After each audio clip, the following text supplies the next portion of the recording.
एक बहुत ही सुंदर राज्य था, यमुनागढ़। वहाँ का राजा बहुत दानी और प्रजा प्रेमी था। राजा की नगरी के पास एक वीर रहता था और उसका नाम भीम था। 503, 504, 505, 506। बस भी करो। हमारे बुजुर्गों ने जो कमाया था वो तो धीरे धीरे करके आप और आपकी कसरत सब खा गए। क्या आपने कभी सोचा है कि अगर आप कुछ नहीं करोगे तो हमारे बच्चों का क्या होगा? अरे मैंने ये शरीर इतनी मशक्कत करके बनाया है, ऐसे नहीं बनाया, किसी काम के लिए बनाया है। किस काम के लिए बनाया है? इतना महाराजा शेर सिंह कितना प्रतापी है ना। सो तो है। मैं उनका अंगरक्षक बनूंगा, उनका सेनापति बनूंगा। लेकिन कब बनोगे उनके अंगरक्षक? जाओगे तब बनोगे ना, कि घर में बैठ के बनोगे? तुम ठीक कहती हो, मैं कल ही जाऊंगा।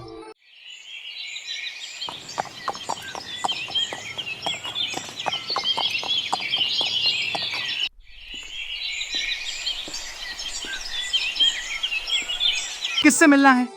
मुझे महाराज से मिलना है। ठहरो, मैं पूछ कर आता हूँ। बेटा, पानी की एक बूंद भी नहीं है घर में। इंसान तो क्या, जानवर भी प्यासे मर रहे हैं, इसलिए इस साल हम लगान नहीं दे पाएंगे। माँ तू चिंता मत कर, इस साल किसी को लगान देने की जरूरत नहीं है। खुश रहो बेटा। मंत्री जी, सबको राजकोष में से सहायता दी जाए, कुएं खुदवाए जाए।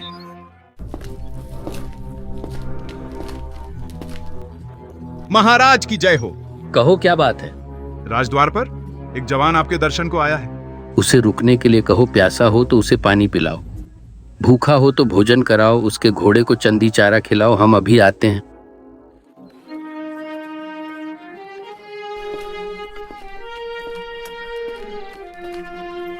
प्रणाम महाराज। क्या नाम है तुम्हारा? मेरा नाम भीम है महाराज। क्या चाहते हो?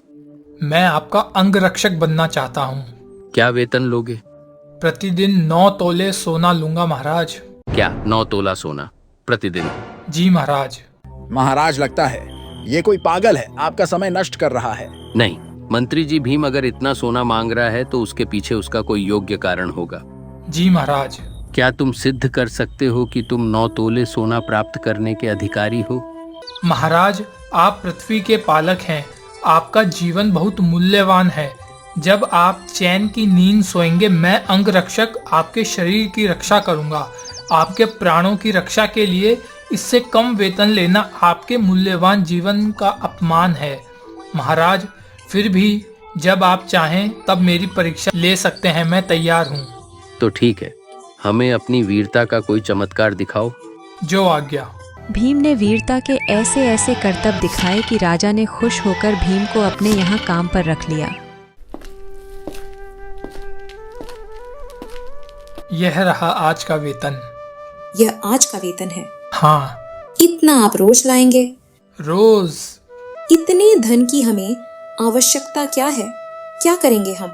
यह सारा धन अपने लिए नहीं है, इसमें से आधा गरीबों को दे देना, आधे से ज्यादा ब्राह्मणों, सन्यासियों और अतिथियों को देना है, और जो बचे उसमें से आधा अपने और आधा अपने बच्चों के लिए। ठीक? भीम उठते बैठते, खाते पीते, चलते फिरते 24 घंटे अपने राजा की सेवा में हाजिर रहता है।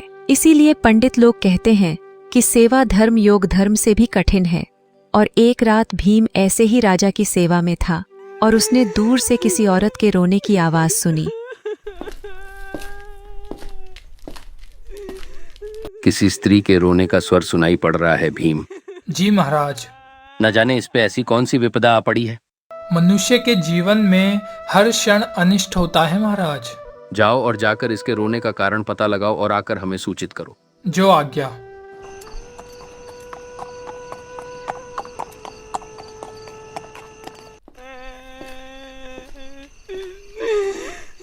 तू कौन है देवी, और इस तरह अकेले में पड़ी पड़ी क्यों रो रही है? भीम, तू चला जा यहाँ से, मुझे और दुखी मत कर, तू चला जा यहाँ से। तू मुझे जानती है? मैं इस राज में सबको जानती हूँ, लेकिन अब ये राज में कोई नहीं रहेगा। सब कुछ नाश हो जाएगा, ना राजा रहेगा ना प्रजा, सब कुछ खत्म हो जाएगा, खत्म हो जाएगा सब कुछ। राजा प्रजा की नाश की कल्पना करने वाली तू कौन है? बता, तू कौन है? मैं कौन हूँ?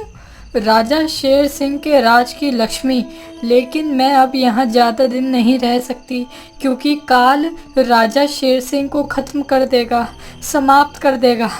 ये राज्य समाप्त हो जाएगा। हाँ, इतना प्रतापी राजा मर जाएगा? राजा शेर सिंह का राज समाप्त हो जाएगा? नहीं, ऐसा नहीं हो सकता है। हाँ भीम, इसीलिए तो रो रही हूँ। काल के सामने किसी का बस नहीं चलता। मैं क्या करूँ? मैं कुछ नहीं कर सकती, मैं कुछ नहीं कर सकती। माँ लक्ष्मी, इसका कोई तो उपाय होगा। हाँ है। क्या है, बताइए। यहाँ से 1 योजन दूर दक्षिण में एक गुफा है। उस गुफा में यहाँ का काल देवता वास करता है। वो भूखा है। वो बाहर आएगा तो राजा शेर सिंह के प्राण हर लेगा। मैं राजा शेर सिंह के अंग और प्राणों का रक्षक हूँ। मैं ऐसा नहीं होने दूंगा। मुझे बताओ कि काल देवता को प्रसन्न करने के लिए क्या किया जाए। काल देवता भूखा है। भूखा क्या चाहता है? भूखा केवल तृप्ति चाहता है।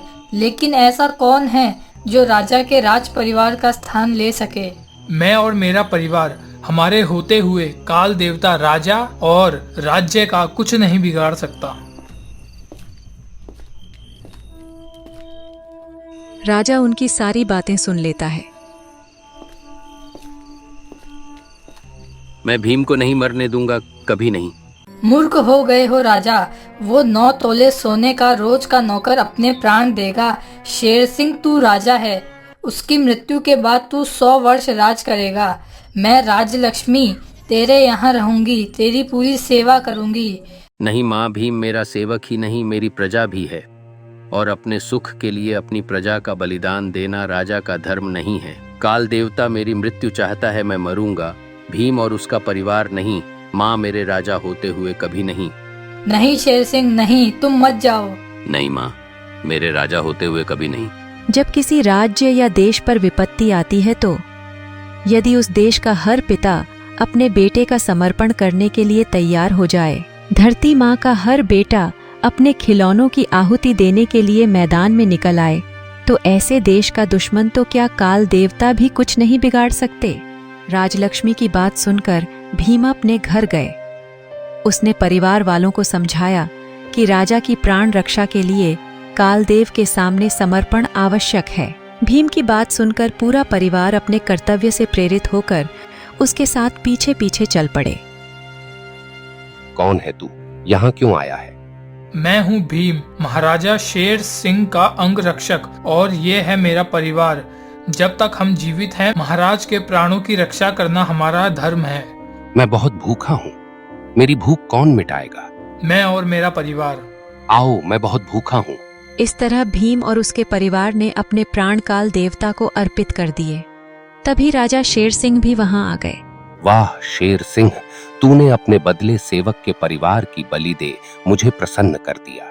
सुखी रहे, दीर्घायु भवः, 100 वर्षों तक राज कर का। नहीं, तू मेरा काल है, मेरी मृत्यु है उस निर्दोष भीम और उसके परिवार की नहीं। जो होना था सो हो गया। राजन जा, लौट जा और सुख से राज कर।